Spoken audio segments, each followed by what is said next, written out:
Muchas bendiciones, amada familia, un abrazo, que Dios les bendiga, que Dios les guarde. Feliz, contento de poder volver a encontrarme con ustedes para la entrega número 31 de esta jornada especial en la cual juntos, noche tras noche, estamos estudiando el libro de Apocalipsis junto con el pastor Mario Rondón. Junto con ello también estamos estudiando y leyendo nuestro libro Conexión 360, cual tuve el honor de escribir junto al pastor Andrés Reyes. Y agradecemos a Dios por esta linda oportunidad de llegar hacia tu vida en esta hora especial. Como había dicho anoche, hoy me encuentro desde, ah, ah, oh my goodness, en Florida, acá en Cancún, para una convención de evangelismo.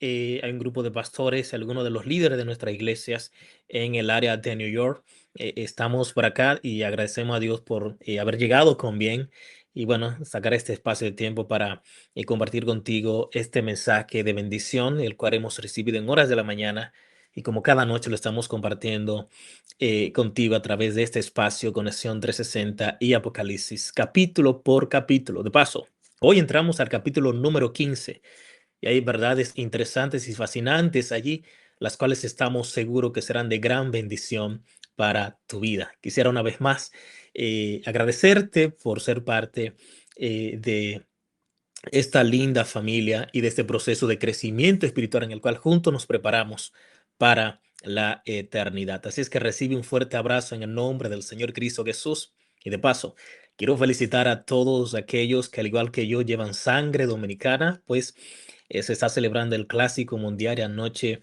se está jugando un partido muy lindo entre dos países hermanos con una linda historia beisbolera, República Dominicana y Venezuela. Para alegría mía, ¿no? Mi país obtuvo la victoria. Los dos equipos pasan a la siguiente ronda y siguen en esta linda competencia del Clásico Mundial de Béisbol. Pero bueno, retornando a los nuestros, familias, que el estudio de la palabra del Señor en esta hora, quiero orar a Dios y después de orar, que juntos estudiemos, disfrutemos de la entrega de esta noche. Permíteme orar contigo. Padre Celestial, muchas gracias por tus bendiciones, gracias por amarnos, gracias por la oportunidad linda y maravillosa que nos concede cada noche de compartir un mensaje de esperanza. Suplico en el nombre de Jesús que tu palabra, Dios, en este día no solo haga nuestros conocimientos más amplios y profundos, sino que nos ayude a prepararnos más y más para el pronto encuentro contigo. Que las verdades descritas y presentadas en el libro de Apocalipsis, capítulo 15, Señor, nos acerquen más y más a ti y haga de nosotros esos hombres y mujeres idóneos para un día disfrutar contigo por la eternidad en las mansiones celestiales. Oro Dios, en el nombre de Jesús. Amén y amén. Conexión 360, una jornada espiritual para una vida con propósito. Gracias por estar con nosotros, que Dios te bendiga. Esto es Conexión 360, un programa para conectarte directamente con Dios. Y hoy, en el día 31, vamos a hablar de la conexión con los necesitados. Sabes, querido amigo, querida amiga, no hay conexión más real con Dios que cuando entendemos que nuestras manos pueden servir a los demás. Sí, tus manos son utilizadas por Dios para ayudar a los demás. Mira a tu lado, mira en tu barrio, mira a tu alrededor. ¿Cuántas personas necesitan de tus manos para un abrazo, para un regalo, para un toque, para una bendición? Tus manos son utilizadas por Dios para cambiar la vida de alguien. La fe, si no se traduce en obras de amor, pierde su poder y su propósito. El cristiano auténtico se mide por el servicio. Tú tienes que servir a los demás. No puedes ver a personas que sufren a tu lado y pasar de largo. No puedes dejar al necesitado herido en el camino. La palabra de Dios en el libro de Proverbios capítulo 19, versículo 17 dice: el que se apiada del pobre presta a Jehová, y él le devolverá su bien. Jesús nos enseñó muchos actos de bondad hechos a los más pequeños, a las personas de más necesidad. Y él mismo dice en su palabra: tuve hambre y me diste de comer. Tuve sed y me diste de beber. Fui forastero y me recogiste. Mateo 25:35. Necesitamos conectarnos a los necesitados. Necesitamos poner nuestro corazón en las necesidades de los demás. Necesitamos pararnos como el buen samaritano a recoger las personas que están a nuestro lado, con una sonrisa, con una ayuda, con una oración, con un te quiero. Esa semilla de esperanza va a germinar en los lugares más áridos y las personas van a conocer a Jesús. El amor se demuestra no solo con palabras, sino con acciones, acciones que alivian el dolor y pueden restaurar la dignidad de las personas. La famosa escritora Elena G. de White dijo: el mundo necesita ver en cada cristiano un testimonio viviente del amor de Cristo. Escucha bien eso. Tú eres el testimonio de Dios. Tú eres las manos de Dios. Las obras de bondad, de simpatía, de compasión, abren los corazones más duros. Ministerio de Curación, página número 12. Si quieres abrir un corazón para Dios, si quieres abrir un corazón para el cielo, si quieres tocar vidas, tienes que servir, tienes que entregar tu tiempo, talentos, influencias, bienes materiales para la obra de Dios. Y eso es importante que tú puedas tenerlo aquí en tu mente, que todo lo que Dios te dio es para compartirlo. Tú eres el canal de bendición. A través de ti Dios quiere tocar muchas vidas. El servicio a los necesitados es una obra excepcional y no es opcional, sino es una expresión de nuestra conexión con el cielo. Escúchame bien ahí en tu casa, ahí mirando el canal, en tu celular, en la oficina. Escúchame bien. Si estás conectado con el cielo, vas a servir. Y eso sale natural. Eso no es artificial, no hay que forzarlo. Cuando Jesús está en tu corazón, entonces hay un servicio. La palabra de Dios dice que la religión pura y sin mácula delante de Dios, el Padre, es visitar a los huérfanos, a las viudas, a los que están encarcelados. Santiago capítulo 1, versículo 27. Por eso quiero que te conectes. Cuando sirves a los necesitados, tocas corazones y tocas el corazón de Dios, que es lo más importante. Te invito a explorar estas preguntas en tu vida. ¿A quién podrías hoy tenderle tu mano? ¿Qué te impide involucrarte en un servicio de ayuda con los necesitados? ¿Cómo puede tu iglesia y tú y tu familia ser un canal de bendición para la compasión cristiana? Por eso, en este momento te pido que te muevas y actúes. En primer lugar, separa alguna parte de tus ingresos o tu tiempo para ayudar a alguien vulnerable. Participa en un proyecto de servicio a la comunidad con tus hijos adolescentes. Qué mayor experiencia que llevar a tus hijos a servir y ayudar a los demás. Practica actos de bondad sencillos, visitar a un enfermo, orar en un hospital, aliviar la carga de alguien. Ora cada día: Señor, muéstrame cuál es la persona a la cual le voy a servir hoy. Y quiero que en este momento ores conmigo.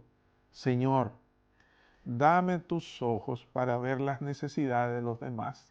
Hazme sensible al dolor humano y ayúdame a estar dispuesto a compartir con generosidad. Que mi vida sea un reflejo de tu amor activo y compasivo por los demás. Si has orado conmigo en este momento, que Dios te bendiga y te guarde.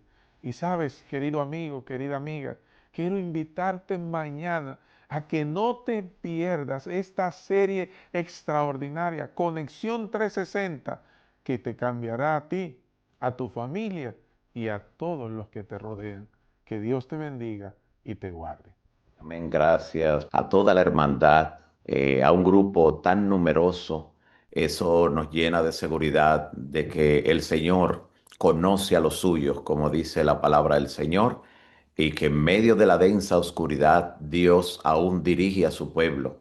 Nos espera definitivamente un mañana próspero en el que el Señor dará la victoria a su pueblo. En medio de los momentos más difíciles, el Señor intervendrá para libertar a los suyos, como siempre lo ha hecho a lo largo de la historia, pero sobre todo en el desenlace final de la historia.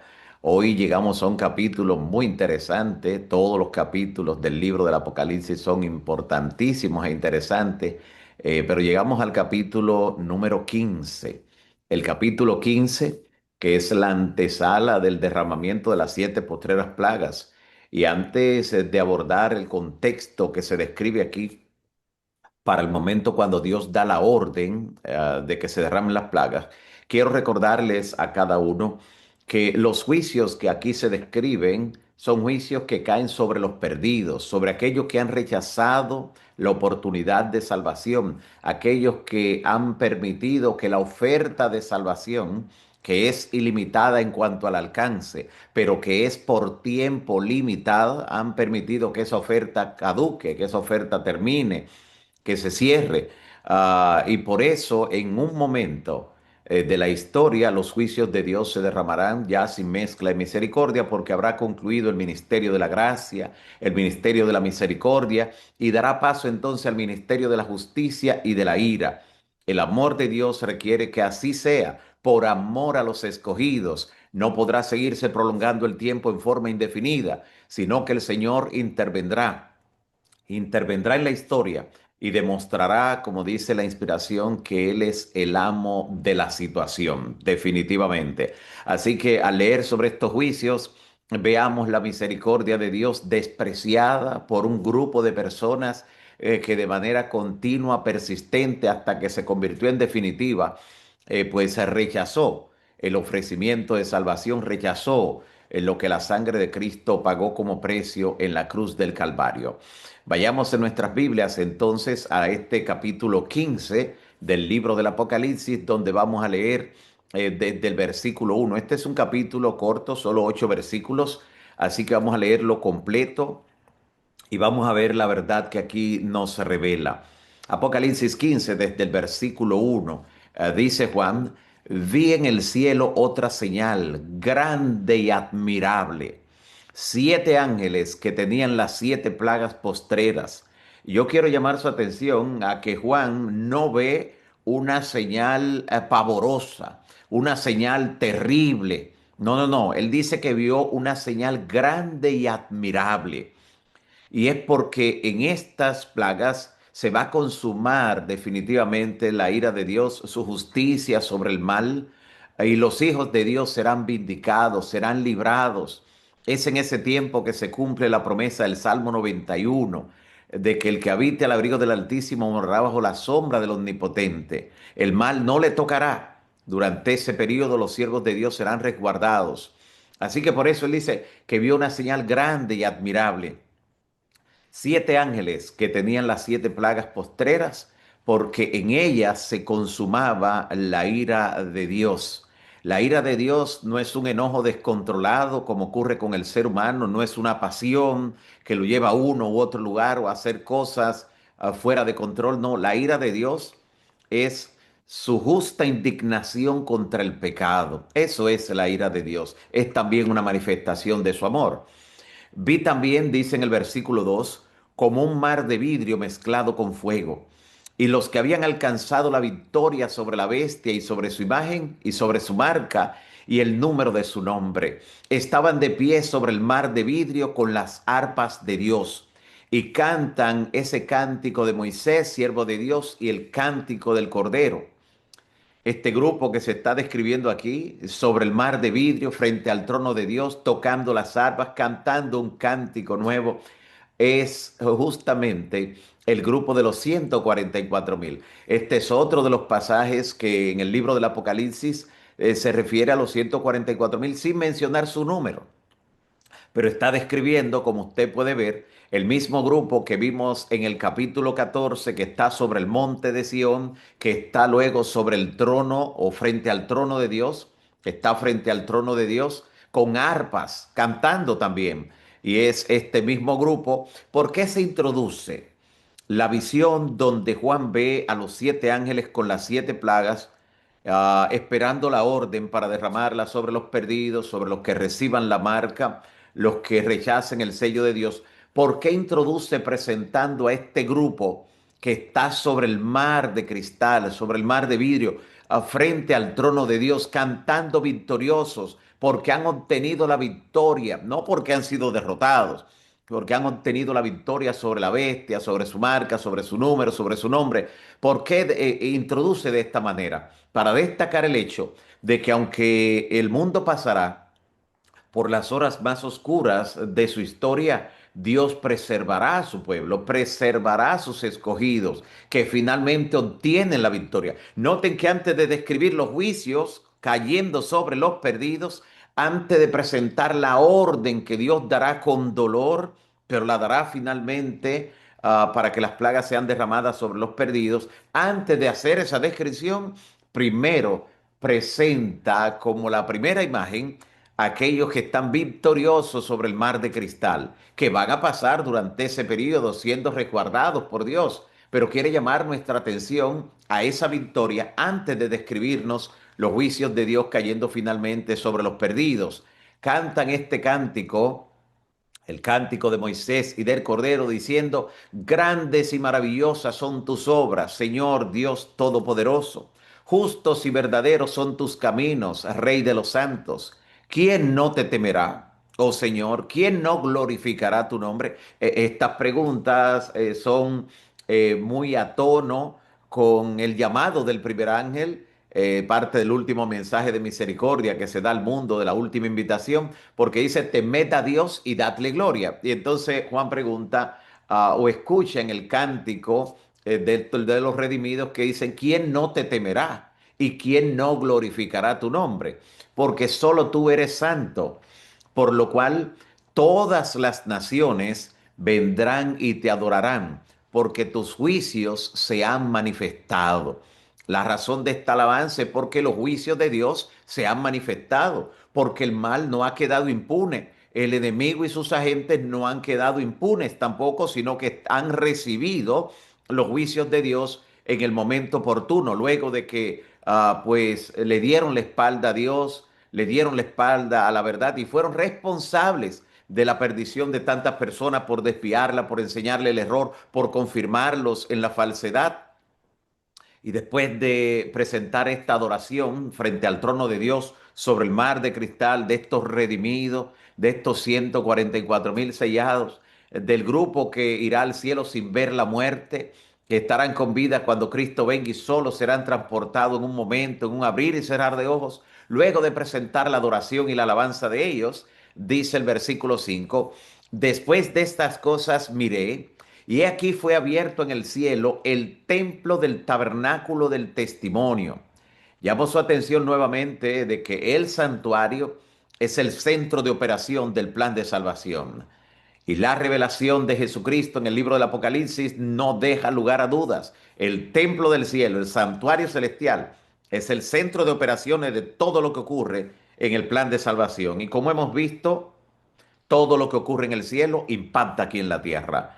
Así que el hecho de que Juan viera abierto el templo del tabernáculo del testimonio en el cielo, entonces describe allí que del templo salen los 7 ángeles, esos que tienen las 7 copas con la ira de Dios, con las plagas para los perdidos.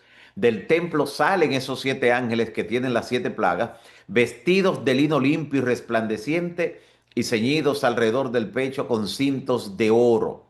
Y uno de los 4 seres vivientes dio a los 7 ángeles 7 copas de oro. Note que en la visión introductoria presenta a los 7 ángeles con las 7 plagas, pero aquí está describiendo en estos versículos el proceso.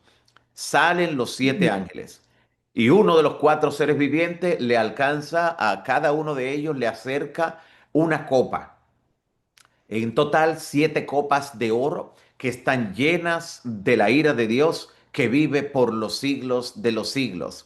Y del templo, justamente del templo, del santuario celestial, dice que ocurren los siguientes eventos. El templo se llena de humo. por causa de la gloria de Dios. Es otra figura tomada del Antiguo Testamento, de la inauguración del tabernáculo en el desierto, de la inauguración del templo de Salomón, donde la gloria de Dios llenó el templo.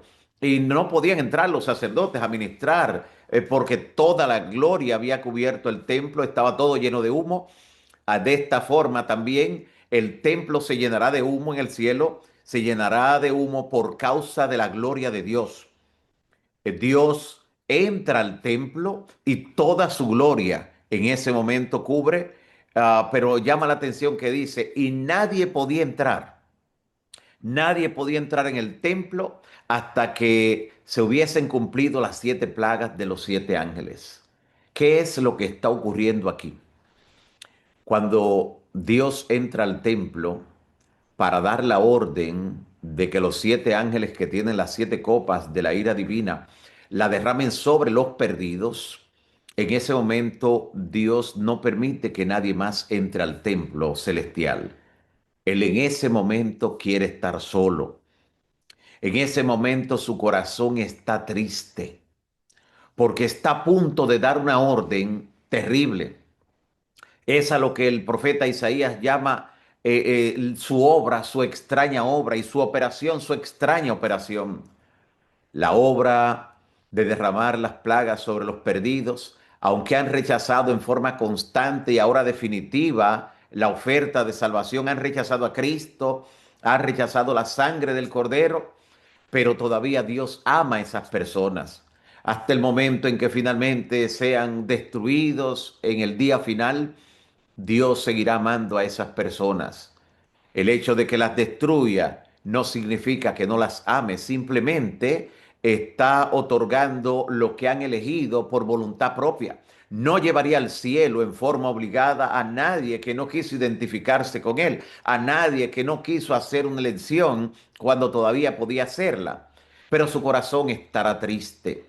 Cada criatura de Dios es única e irrepetible. Dios no ha creado 2 personas iguales, no ha creado 2 seres iguales en todo el universo. Cada uno es único e irrepetible.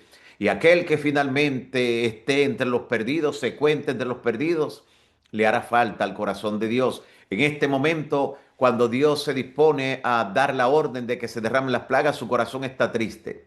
Quiero decirles que no hay palabras que puedan describir el dolor que provocará el corazón de Dios derramar las plagas sobre los perdidos. Porque ese corazón de Dios se conmovió al punto de entregar a su Hijo único para que todo aquel que en él cree no se pierda, mas tenga vida eterna. Dios es amor y su corazón se dolerá al dar esta orden. Pero así como no hay palabras para describir el dolor que provocará en el corazón de Dios dar la orden de que se derramen las 7 plagas. Tampoco hay lenguaje que pueda describir el horror que producirán las plagas sobre los perdidos. Por eso estamos mirando esto en forma anticipada. En su misericordia, Dios llama, y lo vimos en el mensaje del tercer ángel, si alguno adora a la bestia y a su imagen y recibe la marca o el número o el nombre, él también va a recibir la ira de Dios, que será vaciada pura del cáliz de su ira. Una advertencia seria, pero hecha con amor, para evitar finalmente contarse entre los perdidos que rechazarán definitivamente la verdad y que por ende recibirán estos juicios de Dios.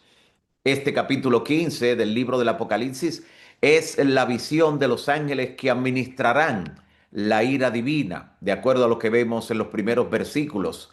Y el derramamiento de las copas de la ira de Dios anuncia que Cristo definitivamente ha dejado de oficiar su obra de mediación en el lugar santísimo del santuario celestial y está a punto de regresar a la tierra. En ese periodo intermedio se derraman las 7 postreras plagas solo sobre los que tienen la marca de la bestia. Las plagas caerán teledirigidas, así como los misiles son teledirigidos, hoy en día hasta los drones son teledirigidos a objetivos específicos.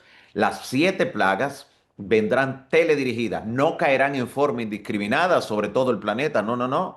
Caerán solo sobre los que tengan la marca de la bestia. La última plaga, de paso, contiene una sentencia que dice, se acabó, hecho es. Ahí quedará consumado lo que tiene que ver con el derramamiento de los juicios de Dios sobre el mundo impenitente. Los redimidos de Dios en esa recta final no lucharán solos. Los santos verán la manifestación arrasadora de cada una de esas plagas como un bombardeo de Dios sobre los enemigos de su pueblo, que los ubicará no importa el lugar donde se encuentren. Solo serán protegidos los siervos de Dios, serán protegidos de sus enemigos. Note algunos detalles que podemos nosotros tomar de algunas expresiones. El cántico que entonan los redimidos, que nadie más lo puede cantar, solo los que pasan por esa experiencia, es el cántico de Moisés, siervo de Dios, y el cántico del Cordero. El cántico de Moisés y el cántico del Cordero. ¿Por qué el cántico de ellos dos? Porque Moisés y el Cordero son los dos grandes liberadores o libertadores de su pueblo. Moisés del antiguo Israel, que fue un tipo de la gran liberación, del gran libertador. Cristo Jesús, el Cordero. Por eso el cántico de Moisés y del Cordero. Ambos liberan en su momento al pueblo de Dios, y en ambos casos los juicios de Dios se derraman en plagas que afectan solamente a los impíos, mientras el pueblo de Dios es liberado. Ocurrió en Egipto y ocurrirá también al final de la historia. Por eso es el cántico de su experiencia, el cántico de Moisés, siervo de Dios, y el cántico del Cordero. Quiero llamar su atención también a algo interesante, porque está describiendo eventos que ocurren, que parten desde el santuario y específicamente desde el lugar santísimo, donde está el arca que Juan ve en el capítulo 11 de Apocalipsis, versículo 19, el arca del pacto, el arca de la que se hizo un modelo aquí en la tierra, pero un arca, ese modelo que fue tomado de la imagen que el Señor le mostró del que hay en el cielo, esa arca que fue hecha aquí en la tierra de oro puro, oro macizo, que contiene la escritura del dedo de Dios. Esa arca que en algún momento fue perdida por el pueblo de Dios inicialmente, como describe el libro primero de Samuel, el arca que finalmente capturaron los filisteos. Recuerde un detalle que no podemos pasar por alto. Cuando los filisteos tocaron el arca, inmediatamente sobre ellos vino una plaga.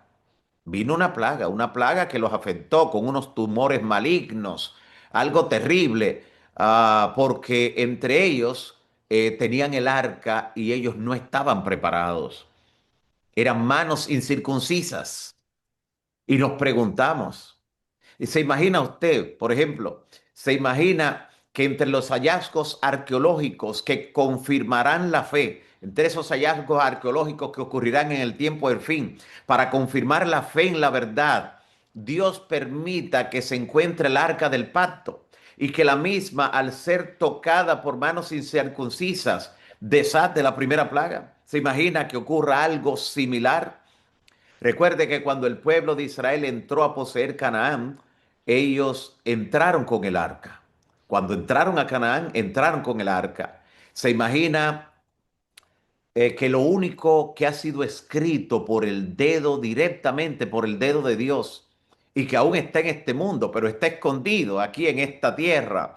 Muchos han tratado de encontrarlo, se han hecho incluso hasta películas como la de Indiana Jones, buscando el arca, pero Dios no ha permitido todavía que ésta sea encontrada.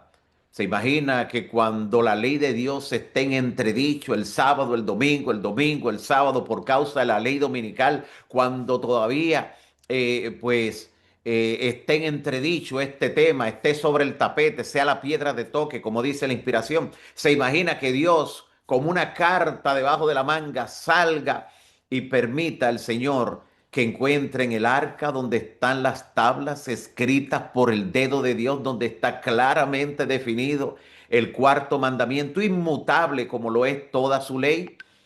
Esto sería algo definitivamente extraordinario si tuviéramos la oportunidad de ver algo así. En Malaquías 3:18, el profeta Malaquías anticipa lo siguiente. Malaquías capítulo 3, versículo 18. Dice, entonces de nuevo podrán ver la diferencia entre los justos y los perversos, entre los que sirven a Dios y los que no le sirven. Cuando se estén derramando las 7 postreras plagas, definitivamente habrá una diferencia. Hoy todavía no se ve la diferencia. Hoy el sol todavía sale sobre buenos y malos. La lluvia sigue cayendo sobre justos e injustos porque todavía hay gracia y hay misericordia. Todavía cuando aparece un virus, cuando aparece una enfermedad, afecta a buenos y malos, todavía no hay diferencia. Pero cuando se cierre la gracia, cuando se derramen las 7 postreras plagas y esos juicios caigan en forma dirigida, teledirigida, solo sobre los perdidos, se cumplirá lo que dice aquí el profeta Malaquías en el capítulo 3, versículo 18, donde dice: entonces podrán ver la diferencia entre los justos y los perversos, entre los que sirven a Dios y los que no le sirven, porque podrán caer 1000 y 10,000 a tu lado, pero a ti no llegará, ni plaga tocará tu morada. Durante este tiempo es bueno que sepamos, hermanos y hermanas, el papel que el pueblo de Dios desempeña. En este periodo, justamente ahora, en la antesala de que se produzcan estos eventos, el papel del remanente de Dios en el tiempo del fin es hacer visible la iglesia invisible, la dimensión invisible de la iglesia de Dios, que está compuesta por los que buscan a Dios de corazón, por aquellos hijos de Dios que están buscándole sinceramente en todas las iglesias, en todas las religiones mundiales y aún algunos todavía en el mundo. El papel del pueblo remanente es en este tiempo final hacer visible esa iglesia invisible, hacer que los que están dispersos vengan a formar parte del remanente visible de Dios, porque en el tiempo del fin no habrá muchos grupos, solo habrán 2 grupos: los que obedecen y guardan los mandamientos de Dios y aquellos que siguen los mandamientos de los hombres, los que tengan el sello del Dios vivo y los que tengan la marca de la bestia. Nuestro papel ahora mismo no es solamente deleitarnos en el conocimiento de la verdad, sino dar a conocer esta verdad a tiempo y fuera de tiempo. El papel del remanente de Dios, repito, en este tiempo final es hacer visible la iglesia invisible. Hacer visible la iglesia invisible, hacer que los que solo Dios conoce, porque solo Dios conoce el corazón, puedan venir a formar parte del remanente de Dios. Porque Jesús dice en Juan 10:16, también tengo otras ovejas que no son de este redil, las cuales me conviene traer para que haya un solo rebaño y un solo pastor. La razón de Dios levantar un remanente en el tiempo del fin que guarda los mandamientos de Dios y tiene la fe de Jesús es hacer visible esa iglesia invisible, es traer a los que están dispersos.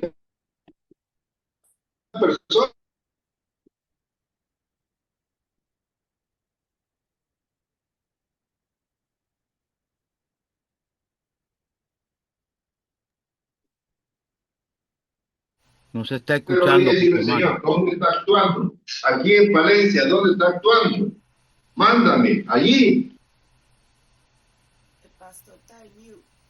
Reactive su audio, Pastor Rondón, por favor. Reactive su audio. Muy bien. El Israel de Dios debe justamente quedar completo antes de que llegue el desenlace final. Y eso solo será posible cuando los miembros del remanente visible pues hagan su trabajo proclamando esta verdad a tiempo y fuera de tiempo, esta verdad presente, para que los que forman parte de la iglesia invisible se integren a la visible, al remanente de Dios en el tiempo del fin, aquellos que guardan los mandamientos de Dios y tienen la fe de Jesús. Hermanos y hermanas, como conocedores de esta gran verdad en este tiempo crucial, debemos caracterizarnos por ser los creyentes, los cristianos más corteses y amorosos del mundo. Nadie debiera ser tan cortés, tan amoroso como un cristiano adventista del séptimo día, porque su misión es alcanzar a los hijos dispersos que Dios tiene en esa iglesia invisible, que solo Él conoce, pero que quiere alcanzarlo a través del pueblo remanente hoy en día. Nadie debiera demostrar tanta paciencia, aun cuando es atacado, aun cuando de alguna manera su fe es probada en la empresa, en los lugares de servicios públicos, en los hospitales, en una sala de espera, en la iglesia, en cualquier lugar, en las calles. El pueblo de Dios debe caracterizarse por demostrar las virtudes de aquel que lo llamó de las tinieblas a su luz admirable.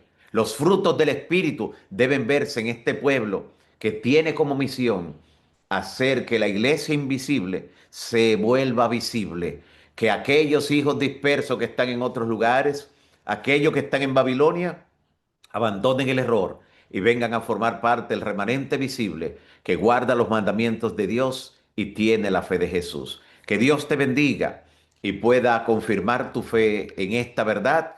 Y como dice el Señor Jesús, mientras predicas este mensaje, bienaventurado aquel siervo y aquella sierva que cuando su Señor venga, le encuentre haciendo así. Dios te bendiga. Amén, amén. Muchas gracias, Pastor Rondón. Hoy, yo creo que hemos recibido uno de los mensajes más adulterados de una manera tan clara y tan específica. El Pastor Rondón hablaba de que eso iba directamente a los malos, teledirigidos. El ejemplo más, de paso, todo lo que está en Apocalipsis, ya de alguna manera hay un ejemplo en el Antiguo Testamento que ayuda a Amén. entenderse. Así es. Y lo que tiene que ver con las 7 plagas está exactamente ejemplificado en Egipto con las 10 plagas. ¿Y a quiénes fue dirigida? Previo a la salida del pueblo de Dios a la Canaán terrenal. Bien, dicho eso entonces, Pastor Rondón, aquí hay una pregunta que dice que el significado del mar de cristal. La pregunta sería, como el mar de cristal, no el mar de cristal, sino cómo es que dice la Biblia. Adelante. Sí, gracias, Pastor Sedano. El mar de cristal es una de las 7 maravillas del mundo venidero. Hay 7 maravillas en el mundo venidero que ya al final de este estudio lo vamos a ver los 7 numerados allí. Son 7 maravillas del mundo venidero. Esta es una. Y este mar de cristal, Juan lo describe así, como mezclado con fuego, porque es la forma como él podía describirlo. Son los elementos que él tenía en su tiempo. Tal vez hoy en día alguien diría, bueno, parecía una luz fluorescente, parecía una luz láser. Alguien con el lenguaje de hoy pudiera utilizar otros elementos para describirlo, pero Juan utilizó los elementos que conocía y que tenía a mano, como un mar de cristal mezclado con fuego. Esta es la plataforma transparente que está frente al trono de Dios. Es una plataforma que va adquiriendo el tamaño o se va dimensionando dependiendo del cupo de lo que estén allí. Por ejemplo, la Biblia describe que frente al trono de Dios están los 4 seres vivientes, los querubines. Luego están los 24 ancianos. Luego describe que hay millones de ángeles, o sea, billones de ángeles. Pero en ese mismo lugar un día estarán todos los redimidos del Señor. Pero contemplando la coronación de los redimidos del Señor, estarán también los representantes de todos los mundos creados por Dios. ¿Se imagina usted? O sea, a medida que van llegando, a medida que se van agrupando allí, pues ese mar de cristal se va de esa misma forma extensionando. Vamos a ver que dentro de las 7 maravillas del mundo venidero, esta no es la única que hace eso. Es parte de las cosas que ojo no vio, ni oído yo. Lo que se describe aquí es sencillamente indescriptible para el ojo humano, pero Juan lo describió con los elementos, el fuego, el oro, el cristal, ese brillo que él pudo contemplar. Repito, es la plataforma transparente que está frente al trono de Dios, es el gran escenario donde se presentan las victorias que se obtienen en el gran conflicto y donde finalmente estarán los redimidos. Es una plataforma transparente, de forma tal que desde allí se observan todos los mundos, desde allí se observa todo lo que está ocurriendo también aquí en el planeta Tierra. Amén, amén. Pastor, en las 10 plagas de Egipto vimos que ese fue el elemento que doblegó a Faraón, que finalmente con la última plaga lo sacó, lo dejó salir hacia la tierra prometida. ¿Tendrá ese mismo propósito las 7 plagas en Apocalipsis? Algo similar, sin embargo, Dios aquí no va a pedir permiso como continuamente intercedía y le decía a Faraón, deja ir a mi pueblo. Deja. No, no, no, no, no. Aquí es ya el momento crucial de la historia, es la consumación de los siglos y el bombardeo de las 7 plagas de Dios sobre los perdidos, que caerán teledirigidas sobre los perdidos, pues definitivamente demostrará que Él es el amo de la situación. Es la expresión que utiliza la mensajera del Señor, que Dios está definitivamente en control. Eso quedará sin lugar a dudas y los perdidos en esto no tendrán opiniones que hacer porque ya han tenido oportunidad. Ya no hay mezcla de misericordia, ya no hay gracia en ese momento, ya por eso el pueblo de Dios está sellado.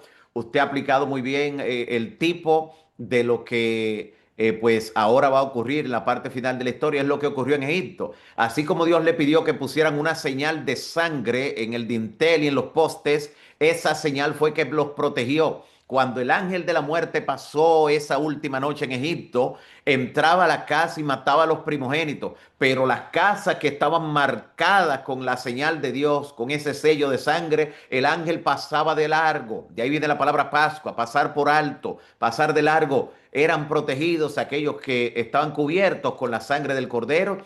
Lo mismo ocurrirá al final con aquellos que reciben el sello del Dios vivo. Amén. Pregunto sobre ahí mismo. ¿Sería entonces el efecto de que esos impíos se quieren atacar al pueblo de Dios a través de esas plagas? Dios los controla, los neutraliza y asegura a sus hijos. Sí, así es. Sin embargo, en el contexto de las 7 plagas es donde se va a dictar el decreto de muerte. O sea, llega un momento que los impíos van a acusar a los redimidos de que son los responsables de esos juicios que están cayendo sobre ellos, como ocurrió con Elías, que Jezabel dijo, y también Acab, el rey, de que él es responsable de la sequía, o sea, del trastorno que estaba ocurriendo en el medio ambiente, todo. Lo culparon a él.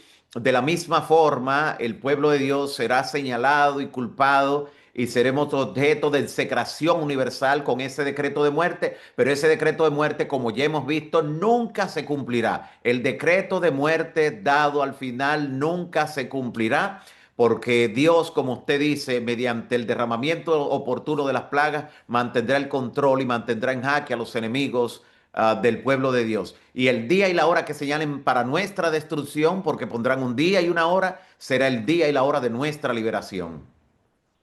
Muchas Amén. gracias. Pastor Reyes, su pregunta. Muchas gracias, pastor. ¿Cómo podemos nosotros, los que estamos en este grupo, asegurar que eso no nos toque a nosotros?